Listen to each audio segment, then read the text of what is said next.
नमस्ते, मेरा नाम है प्रेरणा और आप देख रहे हैं और नारी। इस वक्त हमारे साथ मौजूद हैं सोनाली अग्रवाल। सोनाली के बारे में आपको थोड़ा सा बता दूं। सोनाली ने एक ऐप बनाया है जिसका नाम है as you are. Sonali NID से पढ़ चुके हैं, नेशनल इंस्टीट्यूट ऑफ डिजाइन। उसके बाद फिर उन्होंने आईआईएम अहमदाबाद से भी डिग्री ली और 17-18 साल के एक्सपीरियंस के बाद अब वो एक ऐसा प्लेटफॉर्म लेकर के आई हैं डेटिंग के लिए, जहां पर LGBTQIA यानी लेस्बियन, गे, बाइसेक्सुअल, ट्रांसजेंडर, क्वियर, इंटरसेक्स और एसेक्सुअल जो स्पेक्ट्रम के लोग हैं, different sexual orientation, identity, gender identity वाले लोग हैं, वो अपने लिए डेटिंग, मैच मेकिंग, इस तरह के ऑप्शंस एक्सप्लोर कर सके। तो सोनाली से हम बात करेंगे इन सब चीजों के बारे में। सबसे पहले तो सोनाली, बहुत बहुत स्वागत है आपका और नारी में। हमारे साथ थैंक यू सो मच प्रेरणा। हमारे साथ बातचीत करने के लिए समय निकाला आपने। आप थोड़ा सा अपने बारे में पहले हमारे दर्शकों को बताइए, ताकि फिर उसके बाद हम आपके ऐप पर बात करेंगे। हाँ, तो मेरा करियर जर्नी बहुत इंटरेस्टिंग रहा है। बहुत अच्छे लोगों के साथ मैंने काम किया है। मैंने एनआईडी, जैसे आपने बताया, एनआईडी से पोस्ट ग्रेजुएशन किया था न्यू मीडिया में, और उसके बाद मैंने इंडस्ट्री में कुछ 17-18 साल काम किया है। इसके दौरान मैंने स्टार्टअप्स के साथ बहुत काम किया और खुद की मैंने काफ़ी स्टार्टअप्स शुरू की, बंद की। हमारी लास्ट स्टार्टअप ट्रैवल स्पेस में थी, तो बिकॉज ऑफ पैंडमिक हमें उसको बंद करना पड़ा। अभी ये नया इनिशिएटिव हम शुरू किया है हमने, तो लेट्स सी ये कैसा करता है। हमारे वी आर होपिंग, हमारी आशा है कि भी अच्छा करे। एक कुछ अच्छा करने जा रहे हैं, तो लेट्स सी। इस ऐप के बारे में एक बहुत इंटरेस्टिंग चीज ये है, आपसे अभी थोड़ी देर पहले जब मेरी बात हो रही थी, आपने मेंशन किया कि डेटिंग और मैच मेकिंग के बीच की साइट है कहीं ये, ठीक है। So rather than just hookups, आप एक मीनिंगफुल रिलेशनशिप का ऑप्शन भी प्रोवाइड कराना चाहती हैं थ्रू योर ऐप। तो हमारे जो ऑडियंस है उनके लिए मुझे लगता है ये जानना बहुत इंटरेस्टिंग होगा कि इस ऐप का आइडिया जो है वो आपके दिमाग में कहाँ से आया, क्योंकि बहुत सारे ऐसे ऐप्स भी हैं जो कि ये ऑप्शन देते हैं कि आप सर्टेन कम्युनिटी में सर्टेन जेंडर आइडेंटिटी या सेक्सुअल ओरिएंटेशन के लोगों के साथ आप मैच कर सकते हैं। तो ये आइडिया जो है पर्टिकुलर, वो आपके मन में कहाँ से आया? जैसे मैंने आपके साथ शेयर किया था पहले कि ये आइडिया बहुत सालों से मैं इसके बारे में सोच रही थी, क्योंकि मुझे ये हमेशा क्यूरियोसिटी होती थी कि भाई LGBTQ के लोग एक इतना उनके ऊपर सोशल टैबू क्यों है। फर्स्ट ऑफ ऑल ये मेरे को समझना, आई वांटेड टू नो, थोड़ा जानना मेरे को था इसके बारे में। बट इससे भी ज़्यादा मुझे ये था कि ये लोग आपस में कैसे मिलेंगे एक दूसरे से, और इसमें क्या खराबी है। मुझे कभी समझ नहीं आई ये चीज़। मिलने वाले पॉइंट पे मेरा ये मानना था कि भी इन लोगों को ऐसे सीक्रेटिवली क्यों मिलना पड़ता है, इतनी दिक्कतें क्यों हैं। एक अच्छी ऐप अगर हम बनाएं जिसमें वो आराम से एक दूसरे से बातचीत कर सकें, एक दूसरे को मिल सकें, क्या वो एक बहुत अच्छा आइडिया नहीं होगा। तो जब 2018 में 377 अबॉलिश हुआ, तो इसमें मेरे को और कॉन्फिडेंस आया इस आइडिया में कि ये एक्चुअली अब लोग इसके बारे में सोच रहे हैं। सुप्रीम कोर्ट ने खुद कहा है इसके बारे में। So we should make something, we should do something about this. और जब मैंने इसके बारे में रिसर्च करना शुरू किया, तो मैंने रियलाइज़ किया जो ऐप्स अभी हमारी मार्केट में हैं, एक तो वो इंडियन नहीं है, टू बी ऑनेस्ट। टिंडर है, उनका ओरिजिनेशन इंटरनेशनल है, ग्राइंडर का भी ओरिजिनेशन इंटरनेशनल है। ऐसी 3-4 ऐप्स और है मार्केट में। और इन ऐप्स में अगर आप देखें, इनका पर्पस हुकअप्स है, डेटिंग है थोड़ा। आप मान लीजिए टिंडर और शादी.com में क्या फ़र्क है, उस पे जाना, आप किस माइंडसेट से किस प्लेटफॉर्म पे जाते हैं, तो ये वो फ़र्क है। तो हम भी आया को उस तरह बनाना चाहते हैं जहाँ लोग मैच मेकिंग या लॉन्ग टर्म रिलेशनशिप के माइंडसेट से आए और उन्हें वो वहाँ मैचेस मिले अपने लिए। तो जब डेटिंग को लेकर के इतना ज्यादा टैबू ऑलरेडी है समाज में, ऑनलाइन डेटिंग को लेकर के, तो आप ऐसा कैसे, मतलब इस चीज को किस तरह से हम ज्यादा एक्सेप्टेबल बना सकते हैं कि LGBTQIA कम्युनिटी जो ऑलरेडी बहुत सारे टैबूज से जूझ रही है, समाज में एक्सेप्टेंस नहीं मिलता है, ये नोन चीज है, बहुत ज्यादा जजमेंट होता है, हरासमेंट होता है, तो उसके आगे ये ऐप जो है किस तरह से उन्हें एक आउटलेट दे सकता है, एक अपॉर्चुनिटी दे सकता है, उस झिझक को दूर करने में क्या इंपॉर्टेंस हो सकती है, वो जानना चाहूंगी मैं थोड़ा सा। डेफिनेटली प्रेरणा, आपके जो क्वेश्चंस हैं बहुत रेलेवेंट हैं, और ये जो आपने क्वेश्चन पूछे हैं ये शायद हर किसी के दिमाग में भी आते होंगे कि हम किसी ऐप को कैसे ट्रस्ट करें, कैसे जाएं, कैसे हम वहाँ पर सिक्योर फील करें। सबसे बड़ी बात ये है। तो अगर आप देखें कि डेटिंग एप्स एक बड़ा फोकस्ड कम्युनिटी है कि अच्छा हम यहाँ डेट करने जा रहे हैं, बट डेटिंग सब जगह होती है। फेसबुक पे भी होती है, इंस्टाग्राम पे भी होती है, लिंक्डइन पे भी होती है। ये सब जहाँ लोग मिलेंगे वहाँ डेटिंग शुरू हो जाएगी।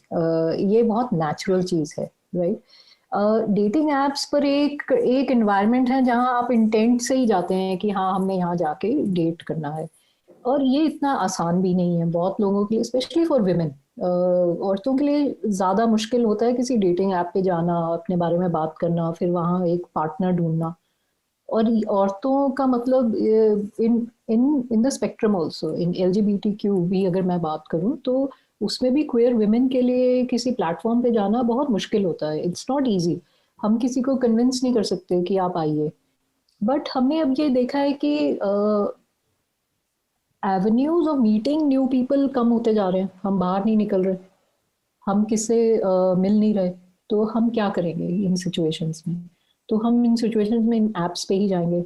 दूसरी चीज़ जो आपने कही सिक्योरिटी की, तो ये इश्यूज सारे नेटवर्किंग प्लेटफॉर्म्स में भी है। आप फेसबुक को ले लीजिए, वहाँ हमने कितने इंसिडेंट्स सुने हैं जहाँ लोगों को हरास किया जाता है, बुली किया जाता है। इनफैक्ट बच्चों को भी बुली किया जाता है वहाँ पर। तो ये जब एक कहीं आप 20 लोगों से मिलते हैं, उन 20 लोगों में से 2 लोग शायद खराब निकले, बट वो 18 लोग तो हैं अच्छे, तो उनके बारे में हम क्यों नहीं सोचते, या उनसे मिलने के लिए हम इन ऐप्स पे क्यों नहीं आते? बट सिक्योरिटी इज समथिंग जो हम बहुत सीरियसली ले रहे हैं अपनी ऐप पे। तो हम जो हमारा कॉन्सेप्ट है वेरीफाइड और अनवेरीफाइड यूजर का। तो एक वेरीफाइड यूजर वो होता है जिसकी हमने सेल्फी खुद देखी है, वो हम उनसे सेल्फी मांगते हैं, वो हमारे पास आती है सेल्फी, हम उस सेल्फी को उनकी डिटेल्स के साथ मैच करते हैं, हम चेक करते हैं कि ये जो जेंडर बोल रहे हैं। सो LGBTQ में क्या होता है कि बहुत सारे मेल साइन अप करते हैं और कहते हैं हम फीमेल हैं दूसरी लड़कियों से मिलने के लिए, राइट। ये बहुत कॉमन है LGBTQ ऐप्स में। तो हम क्या करते हैं कि हम चाहते हैं कि लोग सेल्फी दें ताकि हम उनको आइडेंटिफाई कर सकें कि ये जो जेंडर अपना बता रहे हैं ये वही है कि नहीं, और जो अपनी एज बता रहे हैं ये वही है कि नहीं। तो हम उस सेल्फी से वो गेज करते हैं और फिर हम उन्हें अप्रूव करते हैं। तो इस मेथड से हमने बहुत स्पैम कंट्रोल किया है इनिशियल स्टेजेस पे, बिकॉज नई एप्स बहुत सारे तरह के लोग यूज करते हैं, पर हमने बहुत सारा स्पैम इससे कंट्रोल किया है। अनवेरिफाइड यूजर्स हमारी ऐप पे किसी को मैसेज नहीं भेज सकते। अब इसमें दूसरे चैलेंजेस आ जाते हैं, क्योंकि अब ये 2 वे स्ट्रीट हो गया। उनको हमें भी ट्रस्ट करना है, हमें उनको भी ट्रस्ट करना है। तो बहुत सारे लोग सेल्फी देने से थोड़ा हिचकिचाते हैं कि ये कैसे यूज होगी, बट मैं उनको सिर्फ ये बताना चाहती हूँ ये सिर्फ वेरिफिकेशन के लिए यूज होती है और कहीं नहीं यूज होती।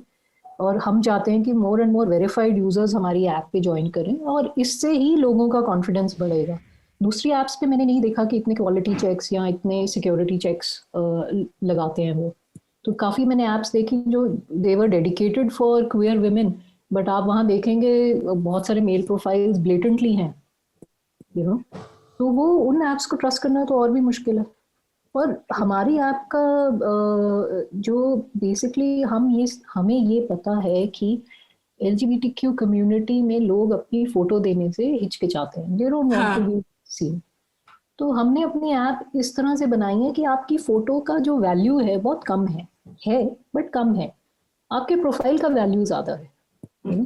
तो जब आप ऐप में प्रोफाइल्स ब्राउज कर रहे हैं, देख रहे हैं, तो आप उनके बारे में पढ़ सकते हैं। फिर आप उनके साथ कनेक्ट करके उनको जान सकते हैं, और अब फिर आपकी मर्जी, आप उनको अपनी फोटो भेजें नहीं भेजें, आप उनके साथ फोटो एक्सचेंज करें नहीं करें, यू नो। पर हम कभी किसी को भी नहीं इनकरेज करते कि फर्स्ट फ्यू इंटरेक्शंस में अपनी कोई भी पर्सनल यू नो इंफॉर्मेशन किसी को दी जाए। फॉर एग्जांपल ईमेल किसी को दी जाए, या कभी भी हम ये नहीं चाहेंगे कि आप फोन नंबर दे दीजिए किसी को एकदम से। तो ये दोनों तरफ से आता है, ऐप की तरफ से भी आता है, यूजर की तरफ से भी आता है सिक्योरिटी इशू। ये रिस्पॉन्सिबिलिटी दोनों को शेयर करनी होती है। ओके तो आपने जैसा कहा पहले कि डेटिंग और मैच मेकिंग के बीच में कहीं पर ये स्टैंड कर रही है ऐप अभी। एज वी नो कि अभी तक जो होमोसेक्सुअल रिलेशनशिप्स हैं उनको डिक्रिमिनलाइज भले ही कर दिया गया हो, लेकिन एक्सेप्टेंस नहीं मिली है, legally they can't get married, और बहुत सारे दूसरे अधिकार हैं जो उनको अभी नहीं मिले हैं। So when we talk about matchmaking, when we talk about long-term relationships, कि हाँ ठीक है आप किसी से मिल रहे हो, आपको वो इंसान पसंद आता है, आप चाहते हो कि आप उनके साथ जिंदगी बिताओ, उनके साथ एटलीस्ट एक लंबी ऐसी रिलेशनशिप, क्योंकि सच तो ये है कि इस तरह की रिलेशनशिप्स में वैलिडेशन हर किसी को चाहिए होता है। भले ही इस बात को हम कहें कि हाँ जरूरी नहीं है, इट्स ओके, पर ह्यूमन नेचर है, एवरीबडी सीक्स वैलिडेशन कि हाँ अगर हम किसी के साथ रिलेशनशिप में हैं तो दुनिया भी उस चीज को मान ले, उस चीज को उतनी इज्जत दे जो कि किसी दूसरी रिलेशनशिप को मिल रही है। पर इस तरह के जो होमोसेक्सुअल रिलेशनशिप्स हैं पर से मैं उनकी बात कर रही हूँ, उनमें जो इस तरह का लीगल रिकग्निशन नहीं है कि आप शादी नहीं कर सकते, साथ में बच्चा गोद नहीं ले सकते, इस तरह की चीजें, तो वहां पर अगर कोई व्यक्ति आपके थ्रू मिलता भी है किसी से, ठीक है, suppose 2 gay man meet on your app और वो शादी करना चाहते हैं, एक दूसरे के साथ रहना चाहते हैं, पर वो कर नहीं सकते देश में, तो वो वाली प्रॉब्लम का क्या, आप उसके बारे में क्या सोचती हैं? देखिए, पहली हर चीज का एक long term short term life span होता है, ठीक है। पहली चीज तो है कि क्या मेरे पास कोई पार्टनर है जिससे मैं बात भी कर सकूं, जिससे मैं अपनी मन की बात कर सकूं, वो ही एक बहुत बड़ी चीज है। मेरा मानना ये है कि ये समझिए कि ये सोशल टैबू क्यों है, क्योंकि हमें होमोसेक्सुअल पार्टनर्स नहीं दिखते हैं जितने हमें हेट्रोसेक्सुअल पार्टनर्स दिखते हैं, उतने हमें सेम सेक्स पार्टनर्स नहीं दिखते हैं। अगर हम कहीं जाएं तो हमें नहीं दिखते हैं। बट ये क्यों है?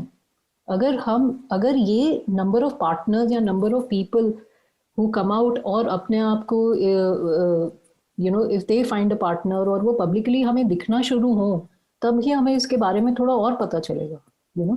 अभी सब कुछ हश हश तरीके से होता है, तो वो उसको परसीव भी वैसे किया जाता है, राइट। अगर सारी स्टोरी मेरे हिसाब से एक पार्टनर से शुरू होती है। जब आपके पास पार्टनर है तब आपके पास एक विल है उसके अपनी लीगल राइट्स को फाइट करने का, राइट। उससे पहले आपके पास एक विल भी नहीं है कि आप वो जाके अपनी लीगल राइट्स इन्फोर्स करें, right. So for me the story starts with a partner and story starts with, so the idea is more matchmaking, more couples you see, more normal it becomes. The reason why it is not normal, ये एक हमें ऐसा अजीब लगता है क्योंकि हमें दिखते नहीं है लोग एक दूसरे के साथ, उस तरह से। तो मेरा मानना है कि जब हमें और लोग दिखेंगे एक दूसरे के साथ तो हमें ये खुद से एक्सेप्टेंस शुरू होगी। आप खुद ही देखिए, पहले विमेन पे कपड़ों को लेके कितना बवाल होता था। अब women openly they wear whatever they want to, ठीक है। होता तो अभी भी है, होता तो अभी में शायद थोड़ा कम हो, पर बड़े शहरों में आई काफी है। पर आप देख सकते हैं कि थोड़ी एक्सेप्टेंस उसके बारे में भी बदली है, चेंज हुई है। क्यों? क्योंकि विमेन टुक अ स्टैंड कि नहीं, हम ऐसे रहेंगे, हम ऐसे कपड़े पहनेंगे, हमें अपनी आज़ादी चाहिए। तो जब आप आके बाहर निकल के ये सब इन्फोर्स करते हैं तब लोग भी बदलते हैं, ठीक है। बट अभी आप किसी से मिल ही नहीं पाएंगे, किसी के साथ अपनी लाइफ शेयर करने का भी नहीं सोच पाएंगे, तो फिर ये सब कहाँ से शुरू होगा? ओके, सो आप ये कह रही हैं कि एटलीस्ट ये एक कदम है उस डायरेक्शन में। हाँ, मेरा मानना है कि ये, समथिंग। हाँ, it is a start of something. और ऐसा नहीं है कि लोगों के पास पार्टनर्स नहीं है। There is a huge community जहाँ लोग एक दूसरे के साथ रहते हैं और बड़ी खुशी से रहते हैं, यू नो। और उनके आसपास की सोसाइटी ने उन्हें एक्सेप्ट किया हुआ है। नॉट दैट कि उनकी एक्सेप्टेंस कोई मैटर करती है, मेरे हिसाब ट्रू से नहीं ट्रू ट्रू। करती। आप अगर आपस में खुश हैं तो आई डोंट थिंक किसी की भी एक्सेप्टेंस मैटर करती है। बट हैं, टैबूज हैं, वो हमें सबको ऑफ पता है। कोर्स। बट ये, बट हम चाहते हैं कि ऐसे दैट नंबर शुड इंक्रीज ना। वो उन पार्टनरशिप्स का नंबर जब तक नहीं बढ़ेगा तो नॉर्मलाइजेशन कहाँ से आएगी, यू नो। सो तो आप अपने आसपास ही देखिए, मुझे नहीं दिखते होमोसेक्सुअल कपल्स अपनी सोसाइटी में, यू नो। तो उसके कारण सबको वो बात अजीब लगेगी जब कुछ होगा। तो you need to increase that number. लोगों को आपस में जब तक आप नहीं मिलाएंगे तो ये सब कहाँ से शुरू होगा। ऑल्सो डू यू थिंक कि अगर इस चीज को लेकर के कानूनी रूप से अगर कोई सैंक्शन मिल जाता है, एक रिकग्निशन मिलता है कि हाँ ठीक है, आप शादी भी कर सकते हैं, आप साथ में भी रह सकते हैं, आप बच्चा अडॉप्ट कर सकते हैं, आपको वो सारे राइट्स मिलेंगे जो एक हेट्रोसेक्सुअल मैरिड कपल को मिलते हैं, तो क्या आपको लगता है कि लोग भी ज्यादा सामने आएंगे? क्योंकि 377 जब तक मतलब डिक्रिमिनलाइज उसका सेक्शन नहीं हुआ था तब तक बहुत सारे लोग थे जिनके अंदर झिझक थी, बट जब ये ऑर्डर आया उसके बाद से लोगों में भी थोड़ी सी ओपननेस आई है कि हाँ ठीक है, हम अपराधी नहीं है, we are normal people, we can step out in the society. Absolutely. Right. तो तो आपको क्या डेफिनेटली, लगता है कि अगर वो कानून की तरफ से एक स्टेप लिया जाए तो शायद कुछ चेंज जल्दी हो सकता है? देखिए मेरे को लगता है ये सिर्फ कानून की बात नहीं है। कानून हमारा जैसे 377 अबॉलिश हुआ है और चेंजेस आए हैं, उसके बाद भी अगर आप देखें तो जो लोग क्लॉजेटेड हैं वो क्लॉजेटेड ही हैं, राइट। इतने लोग बाहर नहीं आए हैं। आए हैं, इतने लोग नहीं हैं। इनफैक्ट जो न्यू जनरेशन है, तो कुछ डेटा भी रिसेंटली आया था कि उसमें बताया गया कि न्यू जेन जी जो है उसमें 16% लोग LGBTQ हैं, राइट। तो नई जनरेशन अपने बारे में कुछ ज्यादा क्लियर है, राइट। हाँ तो ट्रू। उनको they are strong, they are clear, they are vocal, you know. तो प्लस वो वो एक अपने आप ऐसे में समय ज्यादा में भी, ऐसे समय में भी बड़े हुए हैं जो ज्यादा इंटरकनेक्टेड है, जहाँ एक्सपोजर ज्यादा है। क्योंकि correct. When we were growing up, हम ज्यादा दूर क्यों जाए, हम अपना एग्जांपल ले लेते हैं, जब हम लोग बहुत छोटे थे, इंडिया जैसे कंट्री में जहाँ पे इंटरनेट थोड़ी बाद में आया है, वहां पे जब हम लोग बड़े हो रहे थे तो इस चीज को लेकर के ज्यादा ओपननेस थी नहीं, और हमें भी इतने रिसोर्सेज अवेलेबल नहीं थे कि हम कुछ पढ़ सकें या इसके बारे में कुछ सीख सकें या उन लोगों से जान सकें जो ओपनली बात करते हैं अपनी सेक्सुअलिटी के बारे में, अपनी जेंडर आइडेंटिटी के बारे में, ये सारी चीजें हैं। पर हमारे ये जो जिस जनरेशन की आप बात कर रही हैं, they grow up in the age of internet, तो राइट। आई थिंक वो भी एक बहुत बड़ा रोल। बहुत बड़ी बात है। तो बट ये मैंने अभी पीछे कितने पेरेंट्स से भी बात की है, they are okay with their kids sexuality और उनकी प्रेफरेंसेस के साथ, वो भी ठीक है। क्योंकि अब अगर मैं लीगैलिटी की बात करूँ, legality is very important, recognition is very important. उसके बिना ये सस्टेन नहीं हो सकता। बट उससे ज्यादा social change is more important, you know. आज की डेट में अगर मैं आपको एक सिंपल सा एग्जांपल दूं, अब dowry is ban, legally it's ban, but socially क्या बैन हुई है?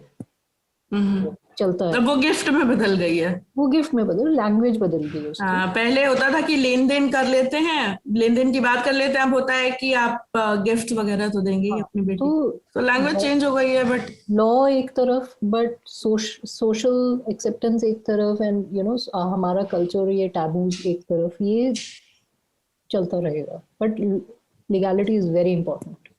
It is, it is, it is.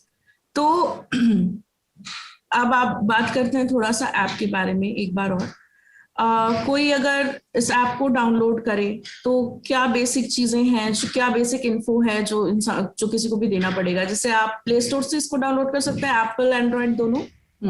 Android पे ये ऐप है। जब आप इसको डाउनलोड करेंगे तो वो आपसे पहले कुछ बेसिक चीज़ें ही पूछेंगे कि आप आपका आप जो भी नाम डालना चाहते हैं, आपको अपना रियल नेम डालने की कोई ज़रूरत नहीं है, कोई भी नेम ओके। डाल सकते हैं। बट आपकी डेट ऑफ बर्थ वो पूछेगा, आपका जेंडर आइडेंटिटी और orientation. So gender and orientation are two separate things. Yes yes, true. तो वो दोनों चीज़ें पूछेगा और लोकेशन पूछेगा। तो ये बेसिक डिटेल से आप शुरू कर सकते हैं। मैं इनकरेज करूँगी कि वो ऐप आपकी सेल्फी भी मांगती है और सेल्फी आप ज़रूर दें, सो दैट आप Okay. और वेरीफाइड लोगों से मिल सके। ओके, तो वेरिफिकेशन के लिए सिर्फ सेल्फी मांगी जाती है और कुछ नहीं? अभी हम सिर्फ सेल्फी मांग रहे हैं, आगे जाके हम इसमें और थोड़ा टेक्नोलॉजी इंटीग्रेट करेंगे, जिससे शायद आपको सेल्फी देने की भी नहीं ज़रूरत पड़े। कुछ टूल्स के साथ ही हम वेरिफिकेशन कर पाएंगे। ओके ओके, तो ऑल राइट। तो अभी हाल फिलहाल में आई थिंक ये जून 2020 में लॉन्च हुआ था ऐप। जी, हमने लास्ट ईयर लॉन्च किया था इसको। हाँ जी, वो भी पैंडेमिक का ही टाइम था। वो भी पैंडेमिक का टाइम था, अभी और अभी भी है। चेंजेस कुछ खास उस समय से लेकर अब तक में हुए नहीं हैं। आज आपने मेंशन किया कि लोग घर पर ही हैं, they are not going out, they are not meeting new people, and that's a good thing that they're staying inside. Everybody is staying inside. That's very important. जैसे मैं बाद में मेंशन कर दे रही हूँ, क्योंकि बाहर निकलना वैसे भी सेफ नहीं है, किसी के लिए भी सेफ नहीं है। बाकी आपको इन्फेक्शन हो गया हो, नहीं हुआ हो, आपको लगता हो कि इम्यूनिटी बहुत अच्छी है, आप सर्वाइव कर लेंगे, सब कुछ ठीक है, but please stay inside, that's very important. तो जस्ट अ कैजुअल मेंशन, क्योंकि जो भी लोग देख रहे हैं, ताकि एक छोटा सा रिमाइंडर हो जाए उस चीज के लिए। हम लोग भी घर से काम कर रहे हैं, तो और अगर कुछ ऐसा है जो बहुत जरूरी है, जो अवॉइड नहीं किया जा सकता, तो प्लीज मास्क पहनिए, सैनिटाइज करिए खुद को, वापस आइए सैनिटाइज करिए, जस्ट कीप डूइंग दैट। ये बहुत इंपॉर्टेंट है, ये चीज याद रखें। Coming back to the app, अभी तक ऑलमोस्ट 1 साल होने जा रहा है, जून में 1 साल हो जाएंगे आपके ऐप को। अभी तक कितने लोगों का डेटाबेस हो गया होगा आपके पास? कितने लोग ज्वाइन कर चुके हैं? हमारे पास 11,000 से ज्यादा डाउनलोड्स हो चुके हैं। 11,000 से ज्यादा डाउनलोड्स हैं। Okay okay. एंड इंडिया, मतलब अगर ये कोई प्रिविलेज्ड इंफॉर्मेशन है तो आप डेफिनेटली इस चीज को अवॉइड कर सकती हैं बताना, लेकिन कुछ आइडिया है आपको कि लोकेशन वाइज कहाँ से लोग ज्यादा हैं ऐप? लकीली हमारा ऐप पूरे कंट्री में अच्छे से यूज हो रहा है। टियर 1 में तो हो ही रहा है, टियर 2 में काफी लोग इसको यूज कर रहे हैं। जैसे कुछ शहर, जैसे कुछ फॉर एग्जांपल कुछ शहरों के नाम? Pune, Ahmedabad, Hyderabad, Chandigarh, all of these places. अच्छा, तो तकरीबन 11,000 से अधिक डाउनलोड्स हो चुके हैं देश के बाकी जो शहर हैं, सिर्फ टियर 1 नहीं, टियर 2 भी, वहां पर भी डाउनलोड्स हो रहे हैं। तो आई गेस डेटिंग का सीन वैसे तो कंट्री में थोड़ा बहुत बदल रहा है, जैसा कि हमने पिछले बहुत बदला है, बहुत बदला है। अगर आप नंबर्स देखें और ट्रेंड्स देखें तो आई थिंक कंट्री, इंडिया जैसी कंट्री में हम और एक्सेप्टेबल होते जा रहे हैं ऑनलाइन को लेके। एंड सही भी है, जैसे मैंने आपको कहा ना, जब हम स्कूल से निकल जाते हैं, कॉलेज से निकल जाते हैं, तो मीटिंग एवेन्यूज थोड़े हमारे कम हो जाते हैं लोगों के साथ। उतने लोगों से नहीं हम मिल पाते, अपने काम में हम बिजी रहते हैं। रोज आप कहाँ ही जाइएगा, कौन से क्लब्स में जाएंगे? तो आपका एक छोटा सा सर्कल रहता है जिसमें आप लोगों से मिलते हैं, उसके बियॉन्ड आपको मिलना मुश्किल है। तो अगर आप देखें, इनफैक्ट अरेंज मैरिजेस भी बहुत बढ़ी हैं पिछले कुछ सालों में। और जितना आपने सोचा था कि लव मैरिजेस ज्यादा होंगी, उतनी ही अरेंज मैरिजेस भी उतनी ही बढ़ी हैं, क्योंकि लोगों का मिलना इज डिफिकल्ट, तो ये एप्स के थ्रू मिलते हैं लोग, and I think it is working out. True, मेरी मम्मी भी एक, this is something personal, but my mom, when I came to Delhi 10 years ago, she was very skeptical कि बड़ा शहर है, so I came here from Jaipur, and Jaipur is very traditional in a lot of ways. तो जब मैं आ रही थी तो मम्मी का ये था कि हाँ ठीक है, पढ़ाई करने जा रही हो, पढ़ाई पे ध्यान लगाना, ये इधर उधर की फालतू की बातें नहीं। एंड बाय फालतू की बातें, you know what I mean, right? Typical Indian middle class mom, कि ये मत करना, वो मत करना, वो मत करना, राइट? सो वो सब कुछ ठीक है, अब पढ़ाई भी कर ली, जॉब भी शुरू कर दिया। Now my mom is like कि अब कोई हो पसंद तो बताओ, एंड देन लाइक टाइम कहाँ है? और like it's dating anyway is such a hush hush thing, especially in Indian middle class, जो अब change हो रहा है thankfully, but तो उनका भी ये लगता है, तो सो हमारे भी जनरेशन में जो कजन्स वगैरह हैं, they're like कि आप ही ढूंढ दो, हमें तो मिल नहीं रहा, आप ही ढूंढो फिर. So I think this is also one of the reasons why arranged marriages are also still in full swing, because people kind of they have this faith कि हाँ पेरेंट्स देख रहे हैं तो ठीक ही देखेंगे. और मतलब किसी फ्रेंड ने नहीं इंट्रोड्यूस किया, पेरेंट्स ने इंट्रोड्यूस कर दिया किसी को, तो आई मीन मेरे लिए तो यही है कि भी किसी ने इंट्रोडक्शन करवा दी, अब पेरेंट्स ने नहीं कराई या ऐप ने करा दी, उसने नहीं की ऐप ने कर दी, तो it's like that basically. True. So let's hope कि और भी लोग अपने जेंडर आइडेंटिटी को, सेक्सुअल ओरिएंटेशन को लेकर के ज्यादा और कंफर्टेबल हो सकें, ओपन हो सकें, इस तरह का माहौल बने आने वाले टाइम में. तो thank you so much for this effort. Thank you Prerna. तो एंड हम जरूरी कहना चाहूंगी, हम किसी को ये जरूरी नहीं इनकरेज करते कि आप you come out, Yeah, true. You should only come out when you feel comfortable. ये बहुत जरूरी है. एंड आपके माहौल पे बहुत डिपेंड करता है. अगर आपको लगता है आपका माहौल वैसा नहीं है जहाँ आप एक्सेप्टेड फील करोगे, तो जरूरी नहीं है आपका बाहर आना. हाँ, वो उनका पूरी तरह से उनका डिसीजन होना चाहिए, राइट, उस पर्टिकुलर पर्सन का, कि आप ओपन होना चाहते हैं इस बारे में भी या नहीं होना चाहते हैं. That's their decision to make. हमारा मतलब उनकी फैमिली, उनके फ्रेंड्स, किसी का भी इस चीज में कोई हक नहीं है बोलने का. दैट्स देयर डिसीजन, उनका पूरी तरह से निर्णय है. तो दैट्स अ गुड थिंग. तो होपफुली आने वाले टाइम में थोड़ा और एक्सेप्टेंस बढ़े, थोड़ी बढ़ेगी. So that we shall live to see that day. वो दिन जरूर है, जल्द आए. तो thank you so much Sonali, हमसे बातचीत. Thank you Prerna. Thank you for having me here.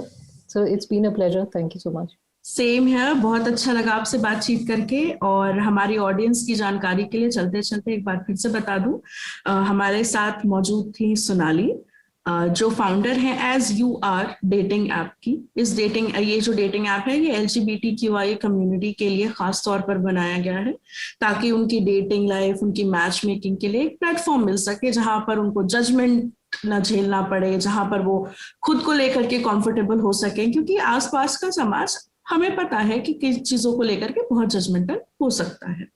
तो उम्मीद यही है कि आने वाले समय में हर तरह की जो जेंडर आइडेंटिटी है, जो सेक्सुअल ओरिएंटेशन है, उसको लेकर के लोग ओपन हो, और जो एक्सेप्टेंस वाली चीज है, और एक्सेप्टेंस एट सम पॉइंट अगर दूर की बात भी लगती है, तो कंफर्ट जो एक होता है लोगों के बीच इन सब चीजों को लेकर के, वो थोड़ा सा बढ़े. कि हाँ, कोई भी होमोसेक्सुअल कपल या कोई ट्रांसजेंडर व्यक्ति जब बाहर निकले, तो उसे ये ना लगे कि भाई I am not validated, I am not recognised, मेरी भी एक पहचान है, मुझे लोग इस बात से जज नहीं करेंगे कि मेरा जेंडर क्या है, मेरी सेक्सुअल ओरिएंटेशन क्या है, इन सब चीजों को लेकर के मुझे जज नहीं किया जाएगा. तो हमें उम्मीद है कि वो समय जल्द आए. So thank you so much once again Sonali. और हमारी ऑडियंस से हमारी दरख्वास्त है कि प्लीज सुरक्षित रहिए, अपना और अपने घर वालों का ध्यान रखिए, बाहर मत निकलिए, मास्क लगाकर रहिए, हाथ धोते रहिए, सैनिटाइज करते रहिए खुद को. बहुत जरूरी हो बाहर जाना तो मास्क लगाइए, फौरन आइए, सैनिटाइज करिए, इन सब चीजों का ध्यान रखिए. Please be safe. Thank you so much. मेरा नाम है प्रेरणा, आप देख रहे हैं और नारी.